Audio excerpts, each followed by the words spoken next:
Oops, technology. Here we go. I am here. Welcome. My name is Cassidy Diamond. I am the Associate Director of Public Programs and Events here at the IDA. Would love to welcome you all to one of our final award spotlight conversations around Netflix's Immigration Nation. Very excited for this conversation today. But before we begin, I would like to offer a brief land acknowledgement, as we always do. I'm coming to you today from Los Angeles, which is on the unceded land of the Tongva and Chumash people, who have been stewards of this land for generations. I would also like to thank our media sponsor, Variety, for helping to bring this award spotlight series to us this year. We've had 18 amazing screenings this year and just 1 or 2 left at this point. So you can check them all out on our YouTube. So if you go to youtube.com/International Documentary Association, I believe, you can find all of our past conversations there. And those will live there for a while after. So feel free to watch them at your leisure. I'd also like to thank Andrea for her ASL interpretation today for today's conversation. And without any further ado, I'm going to hand things over to Kristen Lopez from IndieWire to get this conversation started. Welcome, Kristen. Thank you so much for that amazing intro, Cassidy. It's always appreciated. Hello, everybody. I am Kristen Lopez, the TV editor at IndieWire, and I'm so humbled and honored to be sitting here talking about this important documentary with the co-directors and executive producers of it, Christina Klugiau. I hope to God I pronounced that right. And Shaul Schwartz. How are you both? We're doing great. Thanks for having us. Oh, no, thank you both for sitting down and talking to me about this project that is so warranted, especially during these times. The question I wanted to kick things off with is in the beginning. How did you both come to this project? Can you give a little background about why you wanted to tell the multiple stories in this series? Sure. Well, thank you again for inviting us to this conversation. It started a long time ago when Shaul actually was working with a spokesperson within ICE many years ago on a different project. And that relationship kept on growing throughout the years. And so during the period of time when Obama's administration was in office, Shaul went to them and said, hey, I'd love to do an inside look at ICE enforcement in the United States. And he was kind of told, no one is really complaining. There's no issues. We don't really want a journalist running around, making waves.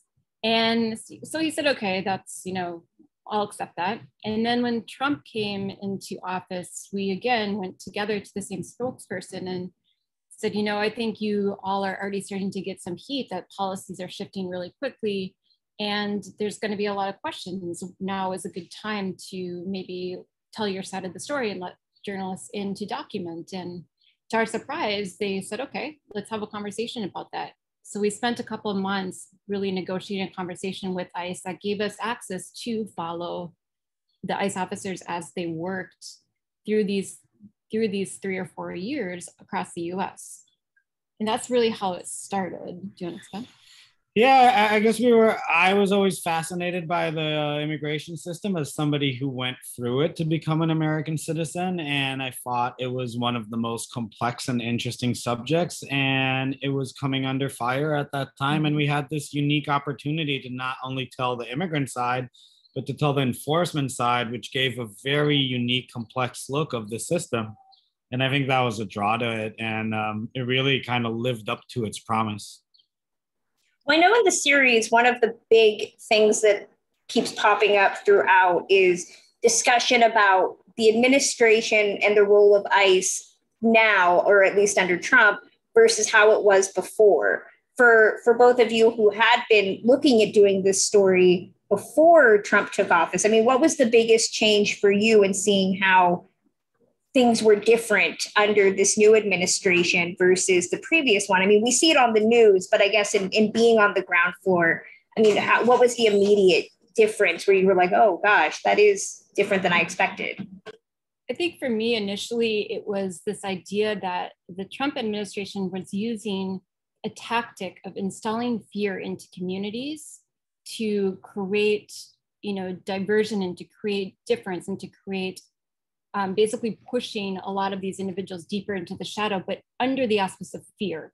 And I think that was something that previously was not as much on the forefront, but in this administration, it was very much a policy. And I think in addition to that, a lot of the policies were shifting in the sense that there was no longer priorities, meaning that the ICE administrations and the ICE enforcement officers were given more leeway to detain people that were just here illegally, whereas previously there was much more things in place that you needed to have a felony, that you needed to be I'm not sure what other examples. To clarify it, look, it is their job. And I think we do understand that and believe that people should come into the country through the door, not through the window, and that there should be some kind of policing. In fact, asked a couple of times if we think ICE should be abolished, our answer was straight up, no. However, when you take a federal agency and use it literally to install fear as a deterrence in hopes that people will leave, that is quite scary. The fact is that, by the way, it has not worked. There is, after 4 years of Trump administration, the numbers show that there is not any less people living in the shadows. They're just deeper in the shadows. Yeah. And so I think that was something that we knew, but seeing the mechanism of that, both from the enforcement side and then the price individuals, flesh and blood that you get to meet and live with, that was Immigration Nation to us. Exactly. Well, as documentarians going into this, was there a question or something that you I know some documentarians say they don't go into any project with preconceived notions. Some say that they definitely have preconceived notions, and the documentary is for or against that. For you two, how did you approach this? Did you have preconceived notions? Was there something you wanted to make sure you answered or explored through these episodes? I think the main thing is that we were able to have really unique access to ICE. And I think that kind of became at the very beginning the driving force of how we structured a lot of what we were looking at.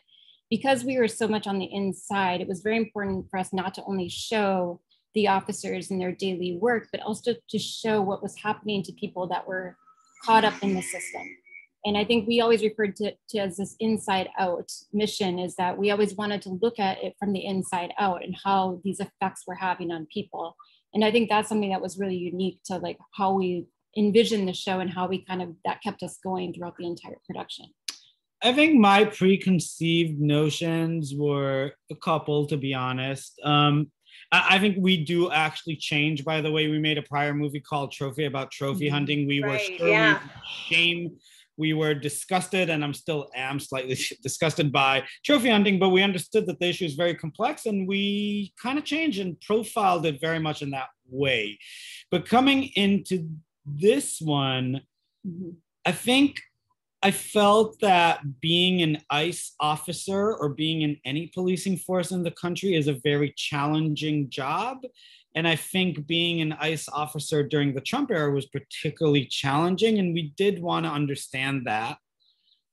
But we also wanted to show what it meant to the enforced. And I think I felt that the system was wrong, but that I was hoping, this is America. It seems to be a place that common sense prevails. And I wanted to feel that maybe the reality is not as dark as it looks like. And I think I shifted during the production that the reality is much darker than people understand. Exactly. Well, the series starts, it almost feels like it works backwards in the way that episode 1 starts versus the final episode. Episode 1, you capture an ICE raid. which was, it's an intense way to set up this story. But can you talk about filming that, deciding to start with something like that? How did that all come together? I think because we believe that a lot of the perception is that immigration just happens on the border, because that's a lot of what you hear in the news, everything's border related, is I think we understood very quickly that that's not that, is that enforcement and immigration happens throughout the country in all different states, and even in New York City where we live.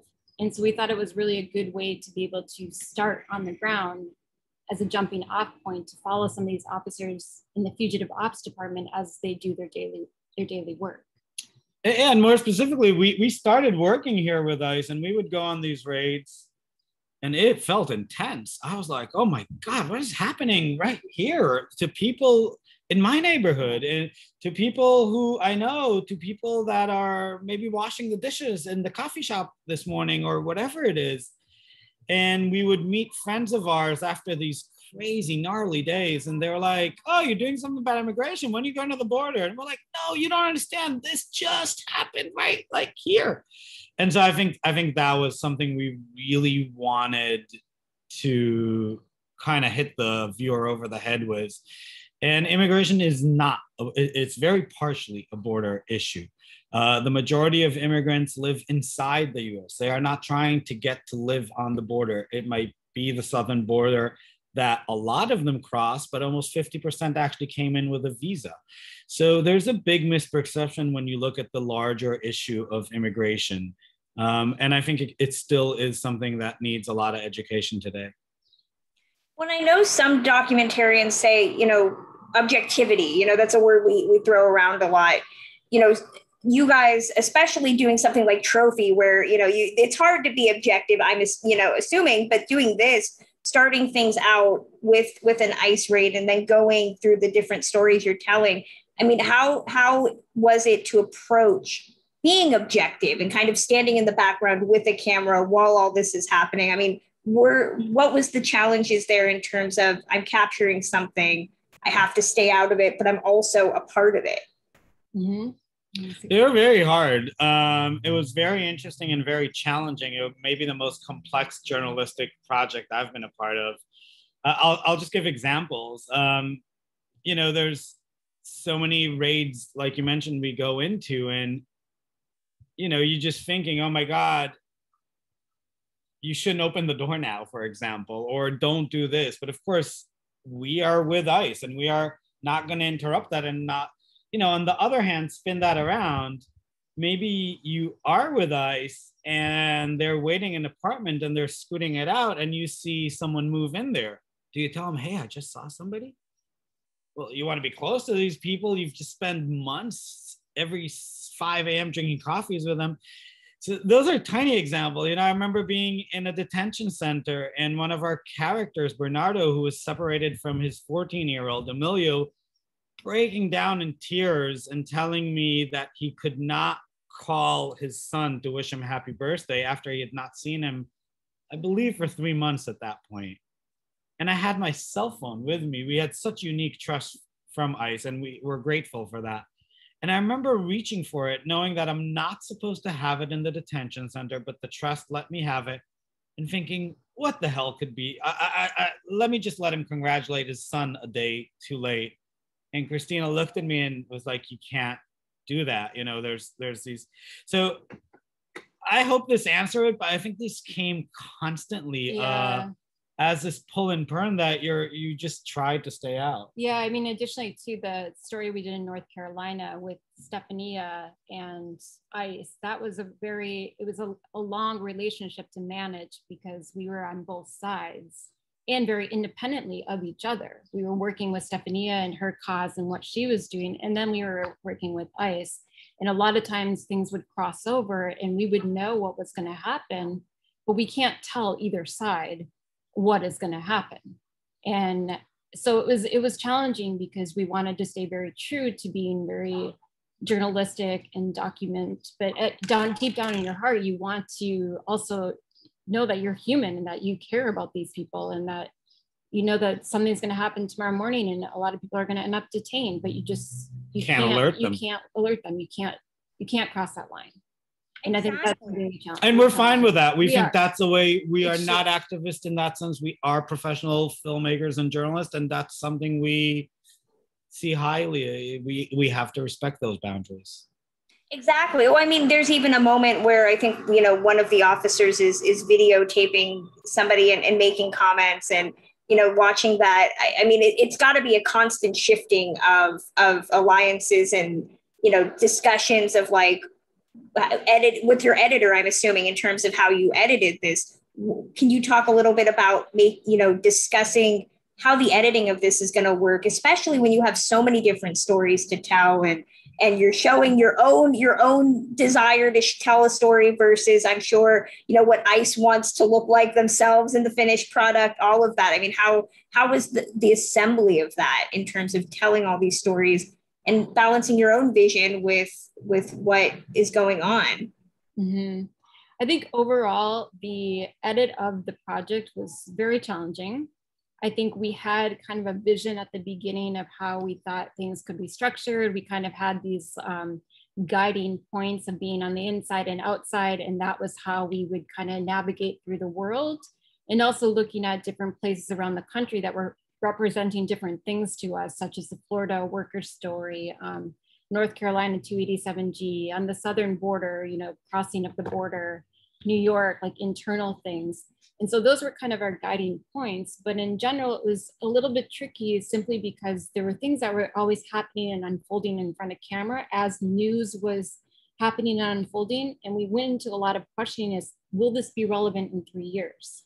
Will something like family separation, that we were actually on the inside of the detention center when families were being separated, will this be relevant? And so it was kind of this challenge of how do you follow the news, keep up to date, but make it more timeless at the same time.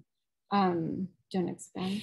Yeah, I think as a whole, I agree with everything. I think as a whole, we also face this other kind of dilemma. On one hand, the show inherently wants to be fun, or wants to be kind of a ride, wants to be bingeable. And I think we could have done a little bit more of that, but it felt untrue to the reality we documented and saw, and had literally the only maybe unique front row seat. Because when we talked to the New York Times, to Fox News, to any publications, immigration people, writers, they would say, holy shit, this is what you're getting. So we felt this need to really show it in the most unfiltered way. But at the same time, we understood that that is not the easiest to watch. But we also felt the burden of telling this truth, that creating this document that will stand, that this is who we are, this is how we chose in this time, and this is what it looked like. And these are the people who were influenced. And I think we did go a little bit more that route. And I'm very grateful that we were with Netflix, that let us and a director's voice shine through. They are incredible at that. And it really, I think, made the project a little special. And I think in a way that was a chosen edit, but it took a while to understand how to do that. Well, exactly. And moving away from the ICE element of it, you tell some amazing stories like Christina mentioned about 287G or Caesar's story and the deported veterans. Can you talk about how you settled on the subjects? I mean, the people you knew you were going to interview, whether that's Bernardo, was that just fortuitous that you're meeting these people, or was it more of a planned element? How did that all come together? It was a little bit of both. A lot of, like, for example, Bernardo or Berta, we found them directly through being in a relationship with ICE. So Bernardo was one of the fathers that was separated while we were with ICE in the detention center. And that was something that just unfolded in front of us. And so he chose to speak to us and tell us his story, and we just kept on following from their point. And we felt for him, it was very important not to just show how he's been affected by being separated, but it was important to show his wife that was left behind in Guatemala with her other two kids, it was important to show Emilio, the son that he came with, and how his life transpired because of that separation. And Berta, the same thing, we met her while she was in detention. And so telling it from that set inside out perspective. Other stories we felt that were connected to ICE at some level, but maybe were not directly linked, were also important to us, because I think that we wanted to do a comprehensive look at issues around immigration in the country. And so we did search out certain stories, such as the deported veterans, such as the refugees, such as workers in Florida, because we felt those were things that have a connection to ICE, but maybe not so directly, but yet they're still affected by these policies. And so I think that's kind of how we started to guide ourselves, is to say, okay, we can hit, and there's a lot that we weren't able to get into the project. You know, there's temporary protected status. There's a number of other things that we, DACA, that we started to follow, but it just never transpired into actually something that we could fit in. Exactly. There's so much to deconstruct with this issue that that was going to be the next question, in terms of asking, was there something that you wish you could have gotten in, that just for the sake of time? I mean, out of what you mentioned, is there one that you really wish you could have included that just could not fit in? There was a story about the administration wanting to cancel temporary protected status, what's known as TPS. It was just reversed. The Biden administration kept it. And it was a very revealing process, because through a Freedom of Information Act lawsuit against Stephen Miller and senior Trump officials, it was kind of proven on how these laws were not canceled on a real legal status, but as a wanting to get rid of people and as a deterring. And it was this amazing story, and we had all the lawyers and all these emails.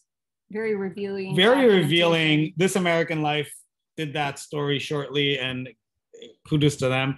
And it was so powerful, because to us, after being in this world for a while, we were very fascinated with the legal aspects and how people say, well, why don't they come the right way? Where in fact, when people do come the right way, they really are not given that chance, or are ignored, or this thing was just proof of its destruction on purpose of a legal way.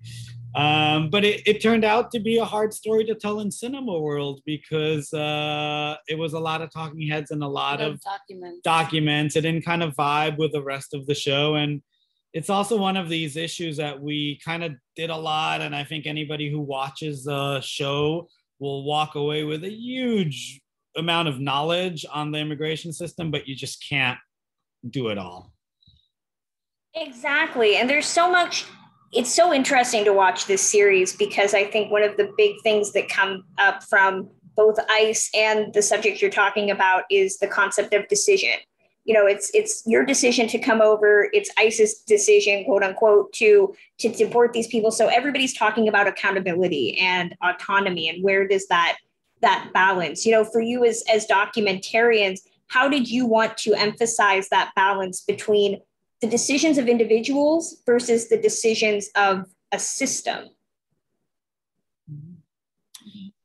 Listen, I'll say this again and again. I think it's a hard job to take these decisions. I think it's a hard job to be a police officer in this country. I think it's one of the hardest jobs to be an immigration officer. You know, we did see a lot of people struggle with decisions. I think the vibes of the time really influence, meaning in the time we were in the system, those who were promoted, those who were kind of like, were a little bit the ones who were more bullish. And we saw the effects of that, even if they were not written policy, and sometimes they weren't written policy. But it doesn't mean it was like that 24/7 with all the time. We did see people making independent decisions. I remember an officer in New York, Judy, making decisions that felt like they were really comprehensive and from the heart, while trying to kind of keep the law and do her job. But at times, And in fact, if I have one regret in the show, is that we didn't show a little bit more of her doing so. And I do think that during the time we spent in ICE, people like her existed, but they were the minority. That is my hard opinion, at least from what we saw. But they existed, and perhaps we should have shown them more. I think it's hard. I think one of the hardest things we ended up seeing is this lack of common sense. You would see stories like a deported veteran or Caesar or a lot of others that you're like, oh my God, this is clearly like, there's a lot of things that could go right, could go left. It's in the gray zone. Maybe he'll get deported, maybe not, maybe this.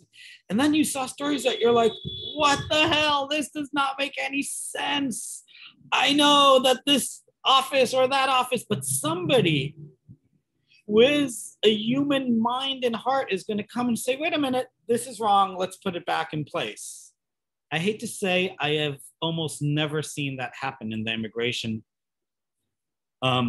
sphere. And it's not only on ICE because they are the enforcing side. It's a immigration court that built wrong. It's really a much larger system. I won't start kind of going on each side what it does, but so that was for me maybe the hardest thing, because that decision making, to your question, is kind of sacred to, and I think it's one of the strengths of America, as a country, that you have these large systems and sometimes they make mistakes, but we want to believe that the people there could make a decision, and we rarely saw that happen for the good, in my opinion. Mm-hmm.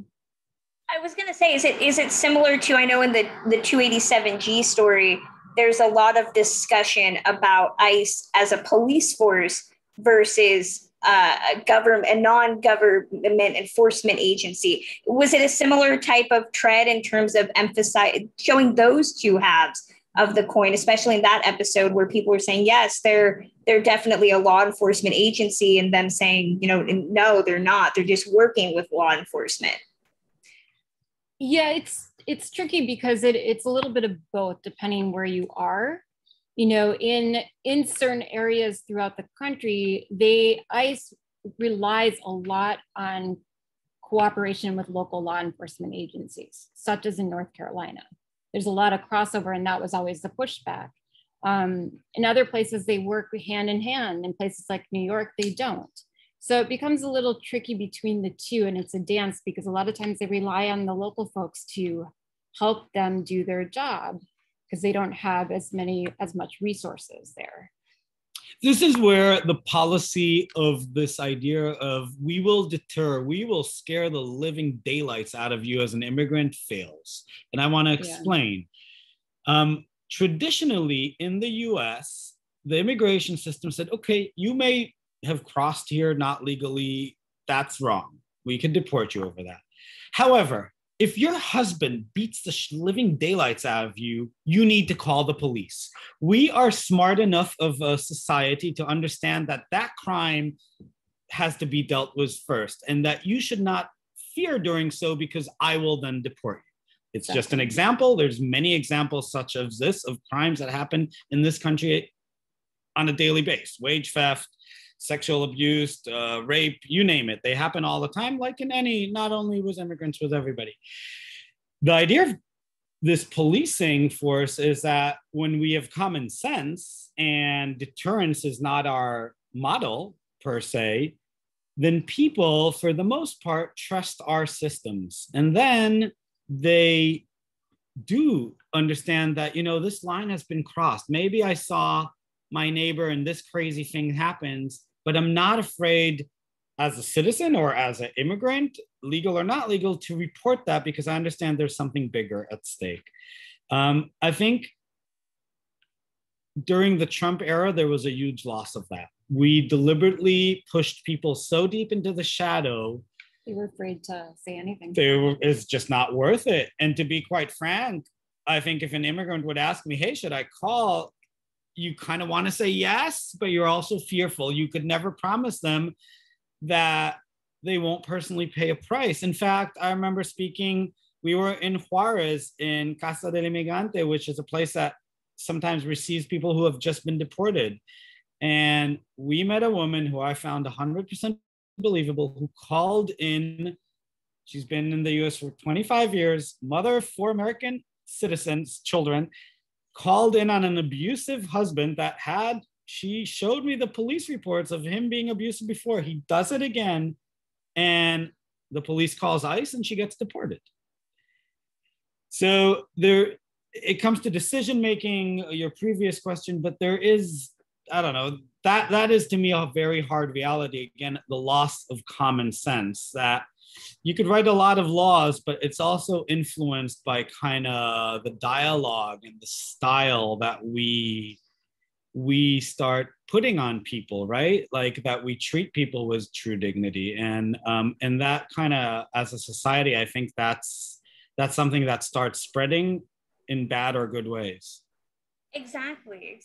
Well, to go to a different path, I know that there's always this question, and we're seeing it more when we talk about diversity in stories like this, of authorship. And I know that the documentary, as it's exploring all these stories, there is always this question of criticisms about who's behind the camera and who is allowed to tell these stories. I mean, how do you look at the criticisms with regards to telling this story from your perspective? You know, was there those discussions in terms of, as we are more cognizant of this question of authorship?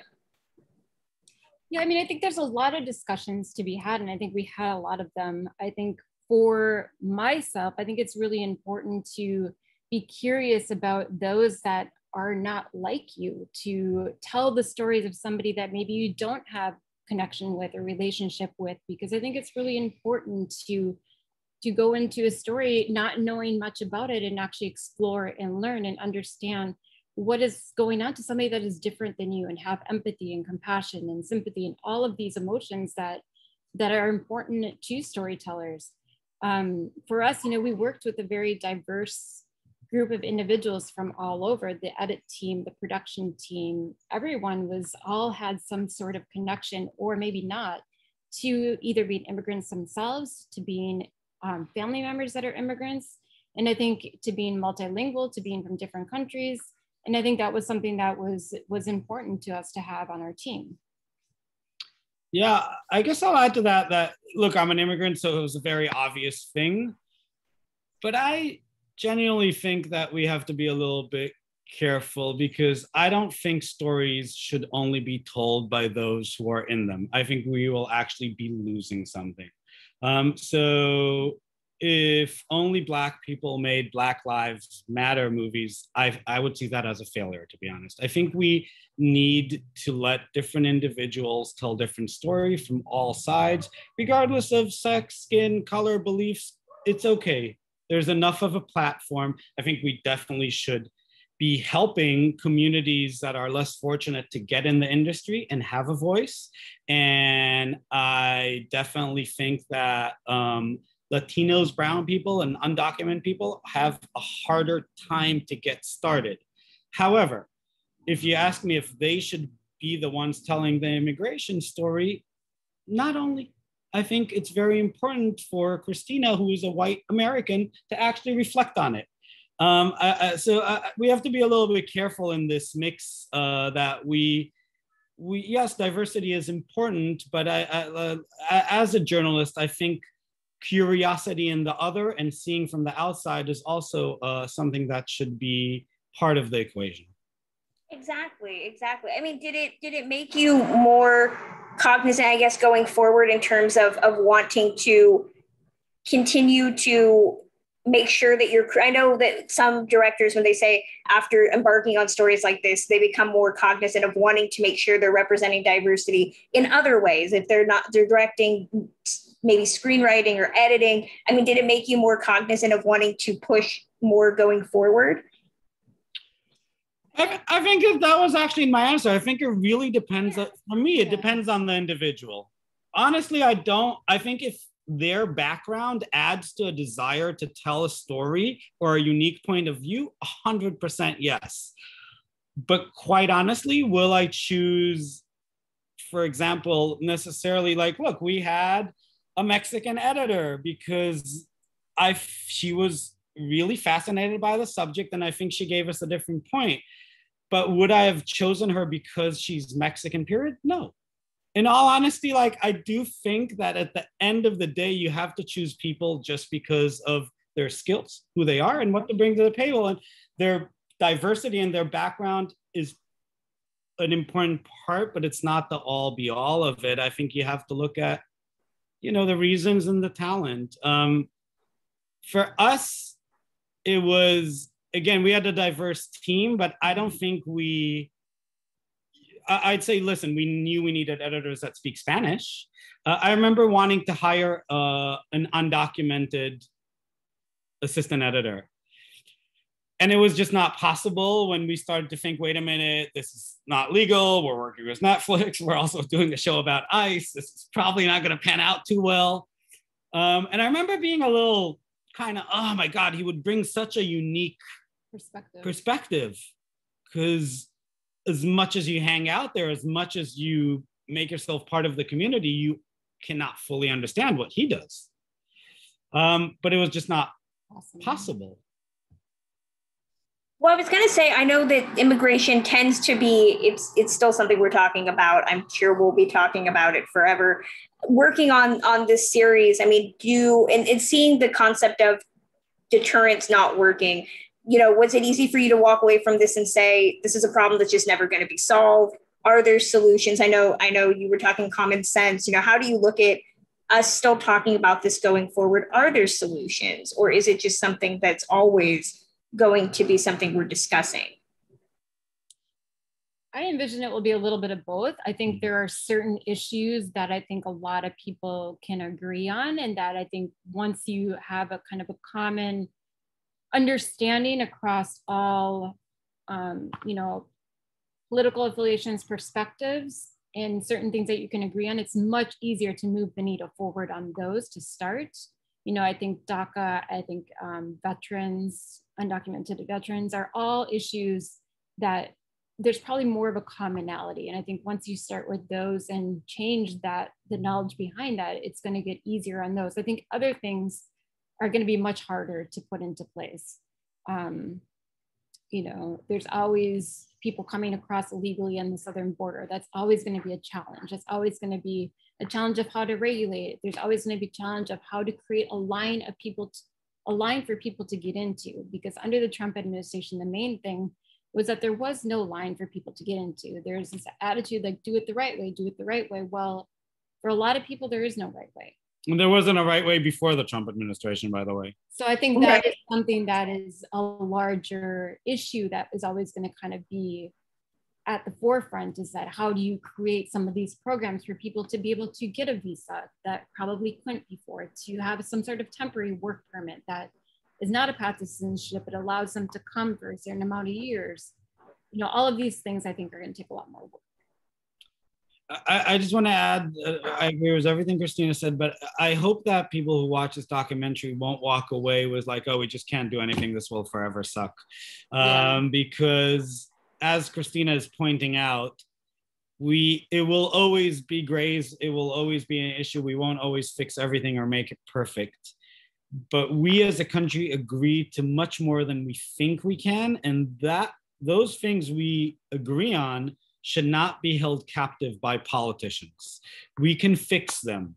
The country agrees overwhelmingly on DACA. That is 850,000 people's lives without counting their immediate family that are effective today.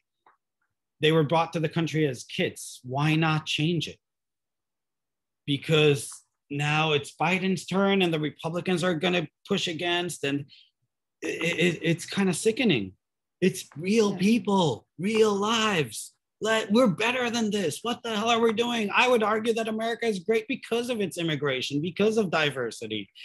So I think part of the reason of making Immigration Nation is to show the public the toll that we pay as a society, not them, us. It's our story, not their story. We're all in here. And to fight for change on at least the basis of let's agree on what we can and yes, immigration is a complicated issue, but if you actually looked at some of the issues, we'll see that we agree on a lot of them, and we should fix those as soon as possible. And I know the Biden administration is writing up a lot of paperwork to fix some issues, and I'm almost sure that they will get pushback and it will be very hard to pass legislatively. And that makes me sad because I think when I sit with friends who are deep Republicans or ultra conservative on the immigration issue, I've not met one that says, oh, send that deported veteran back. He should be gone. They said, I don't believe you. There isn't deported veterans being deported. And by the way, those problems really do have started way before the Trump era. So I don't know. I think it's our hope that people always stay caring because it will make us a better society and it will tremendously change in a lot of people's life. We are a country that has 12 million people living in the shadows for no need. We will be better off. We will have a better economy. We will have a better legal system. There will be more people reporting crime. It will drop crime. They pay taxes. There is wins in cleaning this up.